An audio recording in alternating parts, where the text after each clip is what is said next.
hajo andreny anarivelo kandida ho filoham-pirenena. Ampifaliana ny ilazako aminareo fa tanteraka somatsara zao maraina izao ny fametrahana amin'ny fomba ofisialy teo anivon'ny fitsaranavo momba ny lalam-panorenana ny fametrahana ny taratasy hofidiana ho filoham-pirenena ny tenako izay natolotry ny antoko malagasy miaramiainga. Mankasitraka ny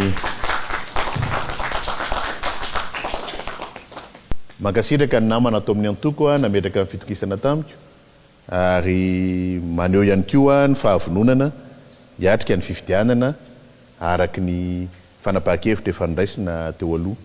Vonona tanteraka amin'izany tsika satria araky ny efa nilazaiko teo aloha dia sasika hanova ny lalan-tantara eto amin'ny firenena. Koa dia eto dia manararaotra manao antsoavo ny malagasy mpiray tanazana amintsika tsirairay avy mba hifanomey-tanana hanavitra ny firenena sy tanjanaka iombonany ity satria dingana lehibe ao anatin'ny fiainam-pirenena zany fifidianana ho filoham-pirenena zany. Hajo andreny anarivelo kandida ho filoham-pirenena.